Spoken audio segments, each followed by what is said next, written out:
Hey everyone, it is freezing cold here, so I thought I would cast my mind back to a simpler, a warmer time anyway. These are some pepper plants. I got some seeds that said Paprik peppers, and being the detective I am, I figured, okay, so that's got to be for paprika, right? That's as much as I knew. I started these pepper plants inside in those little 4-inch pots way too early. I think probably towards the end of March into April would have been better.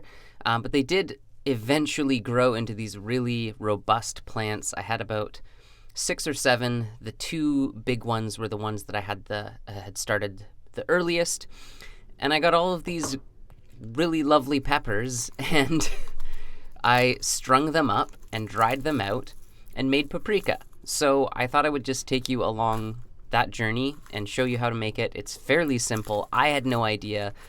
But really all you have to do is collect the peppers when they are bright red or just before. And the ones that you keep to dry, just check to see that there's not any blemishes or bits of rot on them. I had a few that had tiny little bits of that. I still dried them out and made them into paprika for myself. For the paprika that I was giving away, I did my best to find peppers that were free of any rot or blemishes.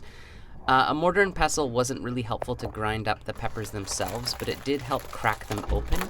The main way that you can tell when they're dry enough to do this is when you give them a shake, they have a little bit of a rattle in them and you hear the seeds.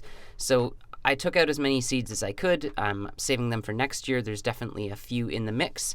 And then I bought a just really basic coffee grinder to mix the paprika in, so that I would not forever taint my actual coffee bean grinder.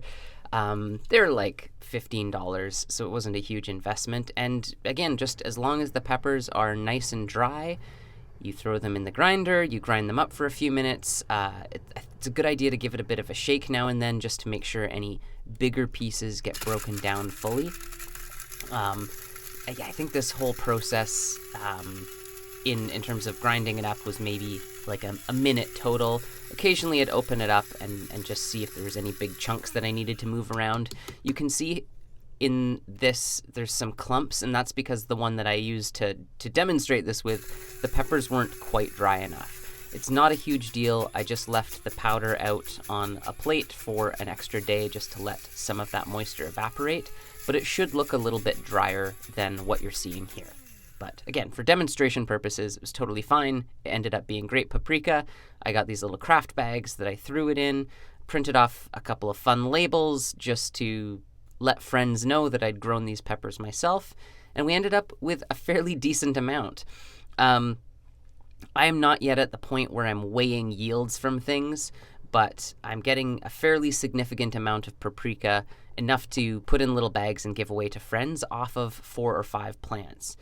So you can see here some more of kind of the finished product, and me putting it into these bags. I just did about a tablespoon and a bit for each person, and I think I ended up with about 25 of these little baggies. So you'll have to do the math in terms of how much yield I got out of this, but the point is, growing a few pepper plants on a back patio in very limited space, but in an area where it gets really hot and dry, and especially over a really hot, dry summer, turned out to give me these fantastic peppers. So I'm going to experiment more, but I'd like to encourage you to give it a shot. Paprik peppers, I think any long red pepper would also do.